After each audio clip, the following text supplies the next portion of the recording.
이 시간 우리 함께 은혜 받으실 말씀은 시편 92편 12절부터 15절입니다. 의인은 종려나무같이 번성하며 레바논의 백향목같이 성장하리로다. 이는 야훼의 집에 심겼으며 우리 하나님의 뜰 안에서 번성하리로다. 그는 늙어도 여전히 결실하며 진액이 풍족하고 빛이 청청하니 야훼의 정직하심과 나의 바위 되심과 그에게는 불의가 없음이 선포되리로다. 아멘. 오늘 함께 은혜 받으실 말씀은 시편 92편 12절부터 15절 함께 합독했는데요. 말씀의 제목은 종려나무와 같은 성도입니다. 이런 질문으로 좀 시작해봤으면 좋겠습니다. 하나님이 인정하시는 성도의 모습은 어떤 모습일까요? 그 기준이 무엇일까요? 이 질문이 던져졌을 때 분명히 여러분들 안에 나름대로 여러분들이 세워놓은 다양한 기준들이 생각나셨을 것입니다. 그런데 재밌는 것은 내가 옳다라고 생각하는 그 기준들이 누군가에게는 옳지 않고 동의가 되지 않는 기준들이 분명히 있다라는 것입니다. 왜 그럴까요? 왜 그러냐면 우리가 살아가고 있는 시대는 너무나도 빠르게 변화하고 있는 시대이기 때문에 그런 것 같습니다. 그러다 보니 이런 격변의 시대에 많은 기준들이 너무나도 애매모호해지는 것을 우리가 경험하게 됩니다. 최근에 읽은 책 중에 포노사피엔스라는 책을 읽었습니다. 그 책에서 어떤 말이 있냐면 산업혁명 이후에 200년에 걸쳐서 이루어지던 변화가 스마트폰이 2008년도에 딱 발명되고 나서 10년 만에 이루어지고 있다라는 그런 연구 결과가 나타났다는 거예요. 그러니까 그 200년 동안에 걸쳐서 변화되는 것들이 경험되어졌던 것들이 이제는 10년 만에 20배가 빠르게 우리들에게 경험되어지고 있다는 것입니다. 너무나도 빠른 거죠. 그러다 보니까 나름 영하고 젊은 저도 이런 변화에 적응이 되지 않고 정말 5살 정도 어린 그런 친구들이랑 사역할 때에도 그 친구들의 가치관과 기준과 그런 생각을 접했을 때 너무나도 많이 달라져 있다는 것을 느낄 수가 있었습니다. 그러다 보니 옳다고 생각했던 것들이 더 이상 옳은 게 아닌 듯 보여지는 시대에 살고 있고, 사람마다 세대마다 애매모호해지는 기준들이 부각되어지는 그런 시대에 살고 있습니다. 진리라고 여겨왔던 것들이 더 이상 진리가 아닌 듯 보여지는 시대에 살고 있고, 그리고 수많은 정보와 기준들이 홍수처럼 범람하고 있고 또 공유되어지고 있고 그리고 보여지고 있는 시대에 우리가 살고 있습니다. 그러다 보니 우리는 정말 본질적인 성경적 기준을 바라보기보다 우리의 눈과 귀는 세상에서 빠르게 공유되어지고 있는 기준들에 더욱더 길들여져 있을 때가 많이 있다는 것입니다. 예를 들면 우리가 매일마다 보고 있는 유튜브라든지 인스타그램이라든지 페이스북, 다양한 매개체를 통해서 우리는 검증되지 않고 필터링을 거치지 않는 수많은 정보들에 노출되어 있는 것을 인정할 수밖에 없을 것입니다. 이러한 시대적 흐름은 우리 신앙생활에도 막대한 영향을 끼치고 있습니다. 예를 들어서 옳은 신앙은 도대체 무엇인가? 무엇이 바른 길인가? 무엇이 하나님이 원하시는 삶의 모습인가? 이런 격변하는 세상 속에 그리스도인으로서 우리는 어떤 신앙으로 살아가야만 하는가? 격변하는 세상 속에서 하나님이 찾으시는 의인은 어떤 모습인가?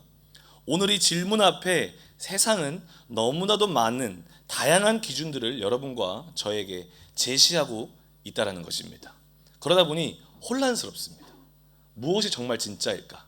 무엇이 맞는 것일까? 혼란스러워질 때가 많다는 것입니다.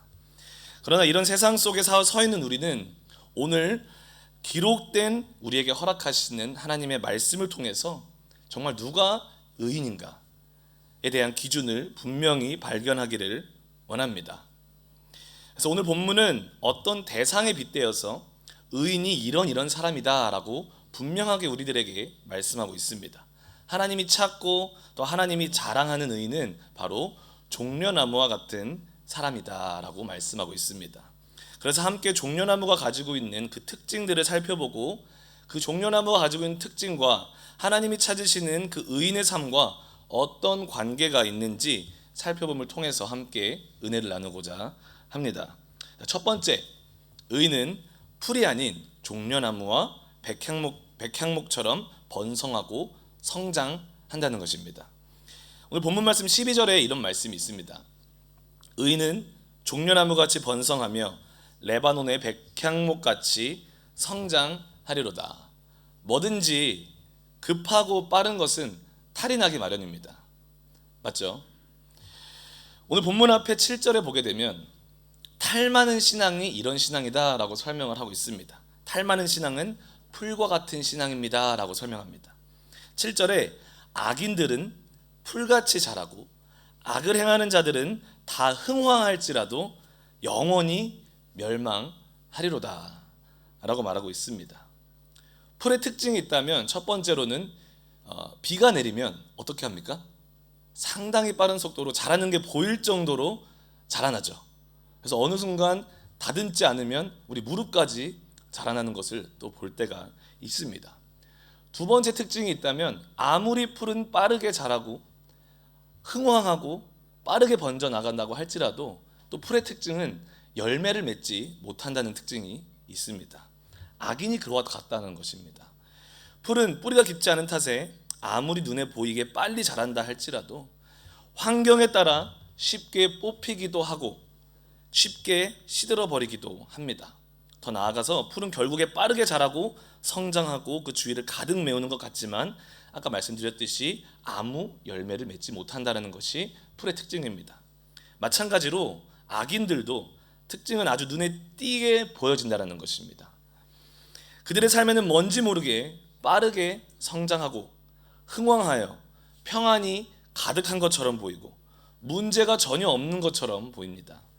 더 나아가서 아주 눈에 띄게 삶의 많은 부분 넘치도록 축복을 받는 것 같아 보입니다.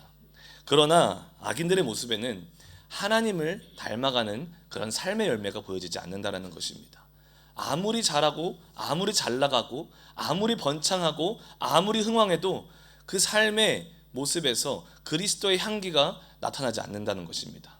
그들의 언어에서 그들의 행동에서 그들의 삶의 모습 구석구석에서 예수님을 닮은 열매가 맺혀지지 않는다는 것입니다. 더 나아가서는 하나님과의 깊어져가는 그런 관계의 열매가 보여지지 않는다는 것입니다. 그래서 우리가 시편 73편에 보게 되면 이런 내용이 있습니다. 시편 73편은 아삽이라는 사람이 그 시편 73편을 적었습니다. 그 아삽은 자신은 하나님을 섬기는 과정 가운데 수많은 고난을 받는데 악인은 오히려 고난도 없고 사람이 당하는 재앙도 없고 오히려 항상 평안하고 재물은 더욱 불어나는 그런 모습들을 보면서 질투가 난다는 것을 말하고 있습니다. 더 나아가서 흥황하는 그런 악인들을 보면서 자기는 항상 마음을 깨끗하게 하여 손을 씻고 하나님 앞에 정결하게 믿음으로 살고자 하지만 그런 의인의 삶을 사는 과정 속에서 여전히 악인과 비교했을 때에는 고통과 힘듦과 인내와 어려움이 가득한 그런 자신의 현실적인 삶의 모습 앞에 마음이 무너진다라고 표현을 합니다. 하지만 이런 아삽도 결국에 하나님의 성소에 들어갈 때 하나님의 임재 가운데 하나님과의 만남 가운데 들어갔을 때 비로소 깨닫는 것이 하나가 있었습니다. 그것이 뭐냐면 그들의 끝은 메마른 여름 가뭄에 아무 힘없이 시들어버리는 풀과 같지만 하나님과의 친밀한 관계 속에서 성실히 인내로 살아간 의인은 하나님의 영원한 분깃을 허락하신다라는 것입니다. 그와 같이 하나님의 의인으로 살아가시기를 주님의 이름으로 축복합니다. 아멘. 그래서 오늘 본문에서는 악인이 풀과 같다면 의인은 종려나무와 같은 신앙이다라고 우리들에게 말씀하고 있습니다. 뿌리를 깊게 내려서 비록 더디지만 생명력 있는 신앙으로 살아가는 신앙인들을 말하고 있습니다. 종려나무와 또한 함께 소개되는 백향목은 천천히 그리고 튼튼히 뿌리를 아주 깊숙이 내리는 특징을 가지고 있습니다. 그러다 보니 풀이 성장하는 풀보다 성장이 더딘 것 같아 보이고 그때그때 보이는 가시적인 축복과 성장의 모습이 보이지 않을 때도 있습니다. 그러다 보니 우리 안에 그런 질문이 있죠. 내가 가는 이 길이 맞는 길인가? 그런 질문 한 번씩 해보셨나요? 아, 이게 맞는 것인가? 내가 가고 있는 이 길이, 주님을 따라간다고 하는 이 길이, 내가 선택한 이 길이 맞는 길인가? 근데 나의 삶에는 왜 아무것도 보여지지가 않지? 의심이 될 때도 있다는 것입니다. 그러나 확실한 것은 종려나무와 같은 신앙은 말씀과 기도로 하나님의 실질적인 관계 속에 든든히 뿌리를 깊게 내리기 때문에 어떠한 상황과 환경 속에서도 신앙을 부정하거나 버리고 세상을 선택하는 것이 아니라 끝까지 그들 안에 확실히 각인되어 있는 예수 그리스도의 사랑을 붙잡으며 살아가는 생명력이 가득한 신앙인이라는 것입니다. 아멘이십니까? 그래서 누군가가 그래요. 특히 청년들이 어떤 남자를 만나야 됩니까? 어떤 여자를 만나야 됩니까? 이렇게 질문할 때 제가 줄 수 있는 답이 많지 않더라고요. 내 아내 같은 사람을 만나면 돼 라고 말하고 싶지만 그러면 약간 좀 그렇잖아요. 기분이 씁쓸하잖아요. 여러분들 지금 표정이 기분이 되게 안 좋아 보이세요. 그렇게 기분 나빠하지 않으셔도 괜찮습니다. 이렇게 친구들에게 말해줍니다. 어떤 사람을 만나면 좋냐면 자빠져도 잘 자빠지는 사람을 만나. 잘 자빠지는 사람을 만나. 정말 힘들 때, 어려울 때 세상으로 자빠지는 사람 말고 하나님 앞에 자빠지는 사람, 기도 앞으로 자빠지는 사람, 말씀 앞으로 자빠지는 사람, 그 사람이면 될 것 같아 라고 말해주는데, 최근에 어떤 친구 청년이 와서 그런 말을 하더라고요. 이제서야 그 말이 무슨 말인지 알 것 같아요. 잘 자빠지는 사람을 만나시기를 주님의 이름으로 축복합니다. 그런 사람이 종려나무와 같은 사람이라는 것입니다. 그래서 종려나무와 같은 사람의 그런 신앙인의 특징은 쉽게 불타지 않는다라는 것입니다. 종려나무는 일반적으로 데이트팜으로 불리는 그런 피닉스 닥틸리페라라는 식물로 알려져 있습니다. 사진을 준비했는데 뿅 나올 것입니다. 자, 네, 아름답죠? 야자수 같은 나무입니다. 이 피닉스라는 단어는 우리가 알다시피 신화적으로는 불사조, 죽지 않는 새로 상징되는 단어입니다. 이 식물이 이런 이름을 얻게 된 이유가 무엇일까?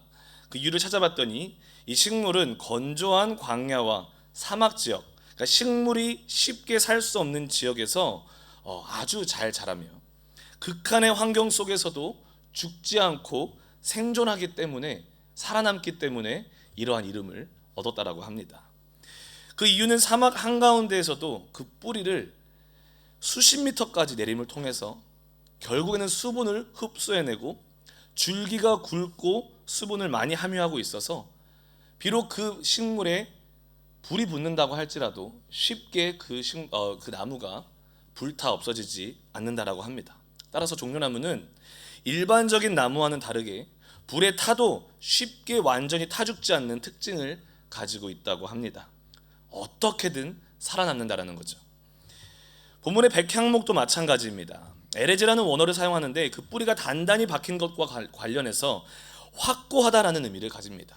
사진에 보이는 것 같이 튼튼해 보이는 나무입니다. 실제로 백향목은 견고하고 길게 뻗은 뿌리로 인해서 그 키가 무려 30m 이상 자라는 나무라고 알려져 있습니다. 기록에 따르면 이 백향목은요 1000년 이상을 살 수 있고, 마찬가지로 쉽게 타지 않는 나무이며 곤충과 병충해에도 저항력이 아주 강한 나무로 알려져 있습니다. 그러다 보니까 백향목은 궁전과 같은 건물 위에서 사용되어지기도 했고, 솔로몬의 왕궁과 그리고 성전을 위해서도 사용되었다는 것을 우리는 성경을 통해서 알 수가 있습니다. 이런 특징들을 가지고 있습니다. 우리 신앙생활을 하다 보면 우리도 참으로 어려운 때를 많이 만나기도 하죠. 다른 사람에게 말하지 못하는 그런 어려움, 그리고 고통들을 만날 때가 참 많이 있다는 것입니다. 성경에도 보게 되면, 우리가 자세히 성경을 읽으면 믿음으로 살아가는 인물들이 정말 하나님께 생명을 걸고 자신의 모든 삶을 걸고 믿음을 선택하고 주님을 위해 살겠노라 선택하는 믿음의 사람들을 보면 하나같이 다 불환란을 경험했다는 것입니다. 불과 같은 고난을 당하는 것을 볼 수 있다는 것입니다. 그런 모습을 볼 때면 이해가 되지 않습니다. 예를 들면 그렇게 마음을 정하여서 우상 앞에 절하지 않는 그런 다니엘의 세 친구는 왜 그런 믿음의 선택을 했는데 풀무불에 던져져야만 했는가? 이해가 가지 않았습니다. 마음을 정하여 왕의 음식으로 자기를 더럽히지 않고 죽을 것을 알면서도 창문을 활짝 열고 기도했던 다니엘은 왜 사자굴에 떨어져야만 했는가? 그렇게 정결하게 살려고 발버둥치던 욥에게는 왜 그런 모든 재산이 빼앗기고 건강마저 빼앗기는 고통을 경험해야만 했는가? 요셉은 하나님의 꿈을 하나님이 주셨음에도 불구하고 왜 팔리고 누명을 쓰고 인내해야 하는 시기를 왜 거쳐야만 했을까? 다윗은 왜 하나님의 말씀에 순종함을 통해서 그런 10년이 넘는 기간 동안에 도망자의 삶을 살아야만 했는가? 아무리 생각을 해도 이해가 되지 않는 일들을 믿음의 사람들은 하나같이 다 경험하는 것을 볼 수가 있습니다. 그런 질문을 해봤어요. 이 정도의 믿음으로 살았다면 그런 고통이 오히려 없는 게 축복이 아닌가? 그런 고통으로부터 하나님이 보호해 주셔야 하는 것이 진짜 축복이 아닐까? 라는 질문을 던져보기도 했습니다. 그런데 우리 삶도 마찬가지 아닙니까? 마태복음 13장에 보게 되면 씨 뿌리는 비유처럼 우리가 말씀을 정말 기쁨으로 받을 때가 있습니다. 그 말씀이 즐거움으로 우리에게 임할 때가 있습니다. 은혜 가운데 말씀을 받아도 신기한 거는 그 말씀 때문에 그 말씀의 은혜를 받고 그 말씀대로 살겠습니다. 주님, 이 말씀대로 내가 내 삶에 적용해 보겠습니다 라고 믿음의 모습으로 나아가는데 오히려 그 말씀 때문에 내 삶에 핍박이 찾아올 때가 있다는 것입니다. 마태복음 13장 20절에서 21절에 이렇게 말해요.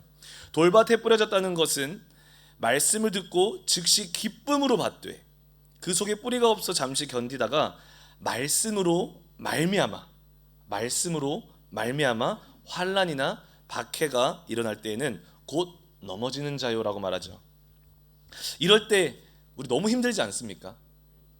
너무 힘들지 않습니까? 말씀에 역대급으로 은혜를 좀 받았으면, 그죠?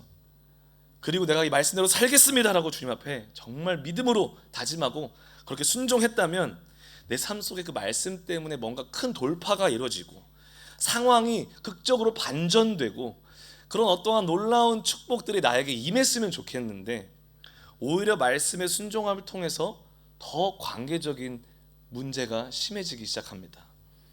더 상황적으로 어려움이 나에게 임하기 시작합니다. 더 재정적으로 짓눌림이 견디기 어려운 무거움이 내 삶 속에 임하기 시작하는 것을 경험할 때가 있다는 것입니다. 지난번에 어떤 성도님께서 그런 말씀을 해주시더라고요. 세상에 살 때 많은 지인들이 세상의 방법대로 살아가는 방법을 사용하면 조금만 눈에 보이지 않는 방법을 쓰면 세금도 덜 낼 수 있고 더 막대한 부를 더 빠르게 축적할 수 있었겠지만 그리스도인이기 때문에, 그리고 말씀이 그렇게 하지 말라고 했기 때문에 그렇게 할 수 없어서 정말로 정직한 방법으로 살아가겠습니다 라고 고백을 하며 그렇게 가정을 꾸려 나가기 시작합니다. 그쯤 되면은 그분께서 그래요. 좀 상황이 빨리 풀릴 줄 알았대요. 그리고 복이 좀 빨리 임할 줄 알았대요. 더 우리 가정의 상황은 좋아질 줄 알았다고 말씀을 하십니다. 그런데 상황은 더욱더 어려워지고 개선되어지지 않고 정말 허리배를 졸라매면서 살아가고 있다는 것을 정말 눈물을 흘리면서 앞에서 말씀을 하시는데 목회자인 제가 뭐라고 말했겠습니까? 편하게 사십시오 라고 말했겠습니까? 성도님 잘하고 계시는 거예요. 우리 하나님 말씀 붙잡고 끝까지 한번 가봅시다. 하나님께서 반드시 책임지실 것입니다. 그것을 반드시 경험했으면 좋겠습니다. 저도 기도하겠습니다. 이런 상황에 닥쳤을 때 얼마나 어렵습니까? 얼마나 마음에 의심이 찾아옵니까? 얼마나 원망이 찾아옵니까? 이분 외에도 많은 것들을 말씀을 위해, 말씀대로 살기 위해 주를 위해 포기하고 희생하면서 인내로 견뎌 나아가시는 성도님들이 참 많이 있다라는 것을 발견하게 됩니다. 마치 성경의 믿음의 선진들처럼 하나님의 말씀에 순종하기 위해 삶을 살아가지만 현실 속에 불 속에 내던져진 것과 같은 기분이 드는 것처럼 살아간다는 것입니다. 그런 성도님들에게, 그리고 또 여러분과 저에게 오늘 본문 말씀을 말씀해 주는 것 같아요. 너는 종려나무 같은 성도이다. 이러한 불 속을 지나가는 상황 속에서도 절대로 쉽게 불타 죽지 않을 것이다. 왜냐하면 내가 타없어지게 내버려 두지 않을 것이다 라는 말씀을 우리 10년 가운데 해주시는 줄 믿습니다. 이런 불과 같은 상황 속에서 종려나무와 같은 성도들에게 확실하게 경험되어지는 것이 있습니다. 그것은 뭐냐면 하나님이 주시는 생명력입니다. 우리가 대단해서가 아니라 우리를 보호하시는 하나님이 우리와 함께 그 불 가운데 계셔 주시기 때문입니다. 아멘이십니까? 마치 다니엘의 세 친구가 7배로 더 뜨겁게 만든 풀무불에 던져졌을 때 그 불 가운데 3명이 던져졌지만 4번째 사람으로 같이 있어 주셨던 것처럼, 또 다니엘이 사자굴에 빠졌을 때 천사를 보내어 그 사자 입을 봉해 주셨던 것처럼, 베드로에게 풍랑 가운데 무리를 혼자 걸어가게 하지 않고 그 위에 같이 서 계셨던 것처럼, 하나님은 그 상황 가운데 우리와 함께 계셔서 우리를 여전히 살게 하고 자라게 하시는 줄 믿습니다. 이것을 통해서 우리의 신앙의 뿌리가, 믿음의 뿌리가 더욱더 깊숙하게 내려지는 줄 믿습니다. 혹시 여러분들 가운데에도 이런 고통 가운데 계신 성도님들이 계십니까?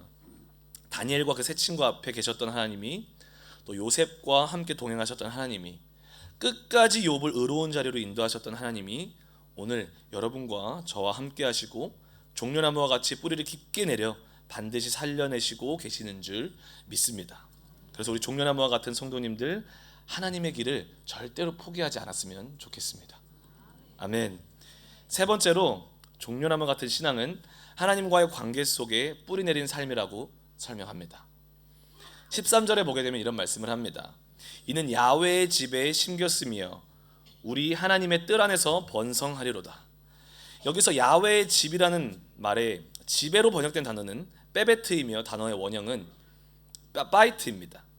의미를 보자 하면 장막, 성전, 성막을 의미합니다. 즉 야훼 하나님의 임재가 가득히 임하는 상징적인 처소인 거죠. 그리고 또한 하나님의 뜰이라는 단어에서 뜰은 하체르라는 단어를 사용합니다. 의미는 울타리, 담, 건물로 둘러싸여 있는 이라는 뜻으로 하나님의 임재와 만남과 통치가 가득한 영역 안이라는 의미를 가지고 있습니다. 그리고 또한 그곳에 하나님의 뜰에, 그리고 하나님의 야훼의 집에 심겼으며 라는 단어는요, 쇠툴림이라는 단어로서 이식하다, 심겨지다라는 의미를 가지고 있습니다. 이 단어의 특징은 이식을 하는 것이나 심겨지는 것이나 그 이식과 심겨짐을 당하는 대상이 할 수 있는 것은 아무것도 없고, 오히려 삼자가 이루어져야 하는 그런 은혜의 행동이라는 의미를 가지고 있습니다. 따라서 이 의미는 하나님께서 야훼의 집, 하나님의 집, 하나님이 친히 거하시는 곳에 의인을 옮겨 놓으신다라는 것입니다. 의인을 하나님의 뜰에, 하나님의 집에, 하나님의 임재와 통치가 임하는 곳에 옮겨 심으신다라는 의미를 가지고 있습니다. 하나님의 임재와 하나님의 통치가 있는 곳에 여러분들 종려나무와 같은 신앙인들을 옮겨 심는다라는 것입니다. 그것은 하나님의 적극적인 행동을 의미하는 것이고, 이는 하나님의 완벽한 보호를 의미하며 하나님의 반드시 그 종려나무와 같은 의인을 책임지신다라는 것을 의미하는 줄 믿습니다. 그래서 종려나무 같은 신앙인들은 매 순간순간 어려움이 닥칠 때 자신의 방법으로 뭔가를 해결해 보는 것이 아니라 하나님이 자신들의 상황과 삶을 해결해 주는 것을 경험하는 사람들이 바로 종려나무와 같은 신앙인들이다라고 말하고 있는 것입니다. 하나하나 크고 작은 주님의 손길을 경험할 때 그것이 우리의 삶에는 하나님이 확실히 나의 삶에 계신다는 것, 내가 하나님께 심겨져 있는 사람이구나 라는 것을 증명할 수 있고 확인할 수 있는 증거가 되고 흔적이 되는 줄 믿습니다. 때로는 우리가 너무 힘들 때에는, 너무 정말 극심하게 힘들 때에는 그런 주님의 세밀한 손길이 느껴지지 않을 때가 참 많이 있지 않습니까? 그런데 다시 한번 자세히 나의 삶을 돌아보면, 나의 하루를 돌아보면 정말 너무나도 아름답고 신기하게 주님의 세밀한 손길은 항상 우리 가까이 있었다라는 것을 우리가 인정하곤 합니다. 그래서 다윗도 시편 34편의 8절에서 이렇게 자신 있게 고백할 수 있었던 것 같아요. 이런 흔적들, 하나님의 돕는 손길이, 그 선하심이 자기의 삶에 있다라는 것을 너무 경험하다 보니까 이런 자신 있는 고백을 할 수 있는 것 같습니다. 너희는 야훼의 선하심을 맛보아 알지어다. 그에게 피하는 자는 복이 있도다. 이런 선포는 정말 맛본 사람만 할 수 있는 것 같습니다. 맛본 사람만이 이 맛을 알고 경험해 본 사람만이 이렇게 나 누군가에게 자신 있게 너도 한번 이 맛을 봐봐 라고 말할 수 있는 줄 믿습니다. 그래서 하나님이 책임지심을 우리가 다 경험하는 시린 순복음교회 성도님들 되시기를 주님의 이름으로 축복합니다. 그래서 누군가에게 확실하게 말해줄 수 있는 교회가 됐으면 좋겠어요. 우리 하나님은 살아계신다고. 그 선하심을 맛보면서 나아가자고. 아멘. 그리고 하나님이 책임지신다 하실 때에는 우리의 삶의 어떠한 부분만 책임지시는 것이 아니라 우리 삶의 모든 영역을 다 책임지신다라는 것입니다. 나의 가정, 나의 일터, 나의 학업, 나의 사업장, 나의 삶의 모든 상황과 환경, 좋은 상황이든 슬픈 상황이든 나쁜 상황이든 기쁜 상황이든 내 삶의 모든 영역이 다 하나님의 통치 안에 있다는 것입니다. 그래서 그 당시에 나라들은 성벽 안에서 삶을 살아가는 시대였죠. 그래서 성벽에 군주가 있으면 그 군주의 통치와 보호 아래 자신들이 농업도 할 수 있고 동물도 키울 수 있고 자신들의 가정을 가꾸어 나가는 그런 삶의 스타일이었습니다. 자신들의 삶과 안위가 그 성벽 안에 있을 때 보장되었다라는 것입니다. 마찬가지로 종려나무와 같은 의인을 하나님은 자신의 통치가 임하는 그 하나님의 뜰, 하나님의 성벽 안에 두시고 책임지시는 줄 믿습니다. 아멘. 마지막으로 종려나무와 같은 사람은 여전히 열매 맺는 영향력 있는 삶을 산다라고 말씀하십니다. 14절에서 15절을 보게 되면 이런 말씀이 있습니다. 그는 늙어도 여전히 결실하며 진액이 풍족하고 빛이 청청하니 야훼의 정직하심과 나의 바위 되심과 그에게는 불의가 없음이 선포되리로다 라고 말씀을 합니다. 종려나무와 같은 신앙인들의 삶의 특징은 나이가 들어도 그 신앙은 현재 진행형이 된다는 것입니다. 매 순간순간이 하나님과의 생동감 넘치는 동행이고 간증이고 또 흔적이기 때문에 이런 신앙을 갖는 사람들의 신앙생활은 결코 과거에 머물러 있을 수 없다는 것입니다. 많은 신앙인들이 버릇처럼 하는 소리가 있습니다. 그게 뭐냐면 나도 예전에 다 해봤어. 예전에 내가 이거 해봤어. 항상 그 언어가 과거에 머물러져 있습니다. 오늘 내가 이런 은혜를 경험했어. 이번 주에 내가 주님과 함께 이런 동행을 했어. 그리고 내일은 난 주님과 함께 이런 동행을 할 거야. 현재 진행형, 미래지향적인 신앙생활이 아니라 항상 우리의 언어와 우리의 신앙의 모습이 과거에 멈춰져 있는 신앙이 많이 있다는 것입니다. 하지만 종려나무와 같은 신앙인들의 삶은요, 우리의 육신이 아무리 나이가 들어 쇠퇴할지라도 하나님과의 친밀한 교제와 그로 인해 맺혀지는 삶의 열매들은 오늘 이 하루, 현재 진행형이라는 단어처럼 오늘 나의 삶에서 여전히 맺혀진다라는 것입니다. 아멘이십니까? 그래서 고린도후서 4장 16절에서 이런 말씀을 합니다. 그러므로 우리가 낙심하지 아니하노니 우리의 겉사람은 낡아지나 우리의 속사람은 날로 새로워지는도다. 아멘. 저도 주위에 정말 존경하는 그런 어르신들이 참 많이 있습니다. 어떻게 하면 저렇게 나이가 드셔도 그 누구보다 뒤처지지 않게 교회를 사랑할 수 있을까? 어떻게 이렇게 교회를 가꾸시며 그분의 겸손은 깊어져만 가시고 덕은 넓어져만 가실까? 나도 저렇게 늙고 싶다. 나도 저런 분들을 닮아가고 싶다. 참으로 종려나무 같으시다라는 생각을 하게 됐습니다. 주님 안에서 참으로 깊으시고 올곧으시다는 생각을 하게 하시는 그런 믿음의 선배들이 정말 많이 계시는 것 같습니다. 그러면서 그런 분들을 보게 되면 제 안에서 꿈이 생겨요. 어떤 꿈이 생기냐면 젊은 교육자임에도 불구하고 그런 꿈이 생겨요. 나도 저런 분들처럼 이쁜 종려나무처럼 나이가 들었으면 좋겠다. 육신은 쇠퇴한 것 같지만 그 삶에 보여지는 그 결실이 풍성하고 그 영적 진액이 그 누구보다도 풍족하여서 그 덕과 은혜 속에 사는 그 빛이 더 찬란하게 빛나는 저분들처럼 저런 사람이 나도 돼야 되겠다. 그래서 제가 그분들을 보면서 정말 악망하고 존경하고 바라보는 것처럼 내 뒤에 오는 다음 세대도 있을 텐데 그들도 나를 보면서 동일한 생각을 품었으면 좋겠다 라는 생각을 갖게 해주시는 분들이 우리 CJ 순복음교회에 너무나도 많기 때문에 감사한 것 같습니다. 아멘. 이 타이밍에 옆에 계신 분들을 바라보시면서 당신은 종려나무 같은 사람입니다.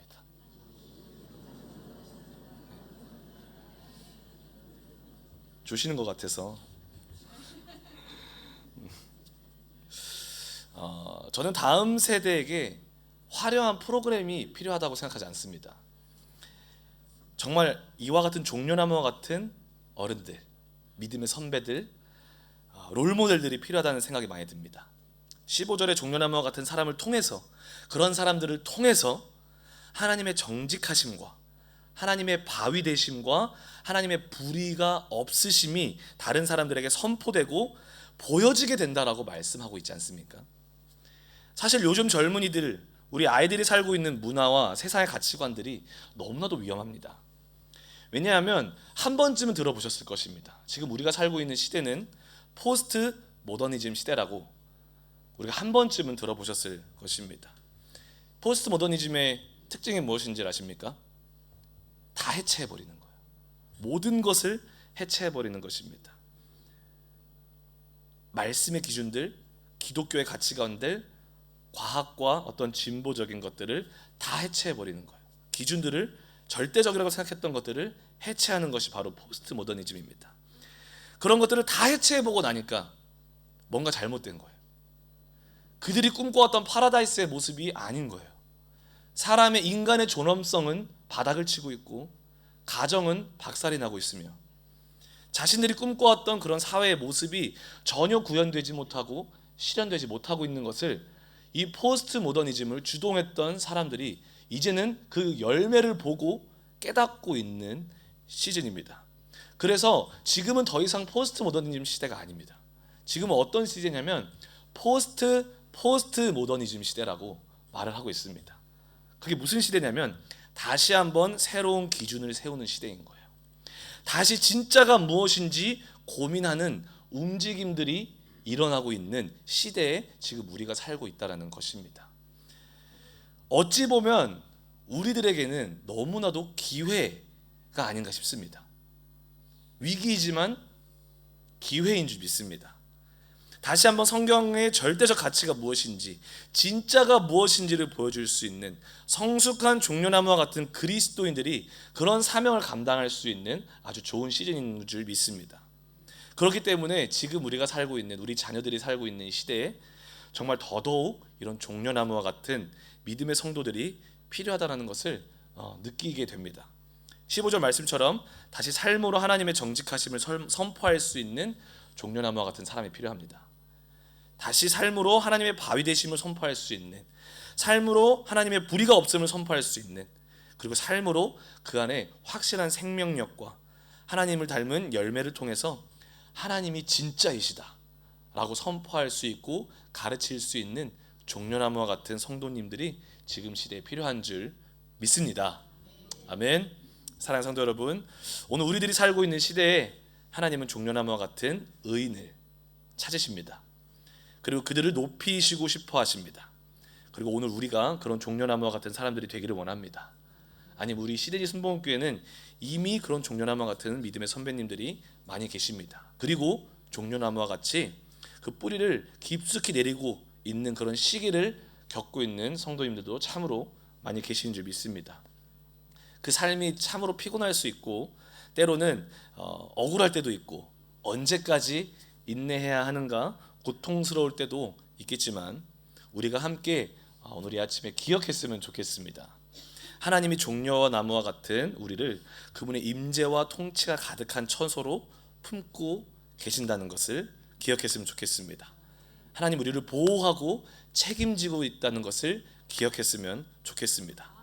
그리고 시대적 부르심 가운데 종려나무와 같은 성도님들이 또 한 세대를 책임져 주시고 그리고 또 다른 세대를 일으키는 멋있는 사역을 감당해 나갔으면 좋겠습니다. 그래서 오늘 우리 시드니 순복음교회 공동체로 우리 부르신 주님과 함께 우리가 서로 손 잡아주고 또 중보기도 해주면서 나아가는 우리 모든 성도님들 되시기를 주님의 이름으로 축복합니다.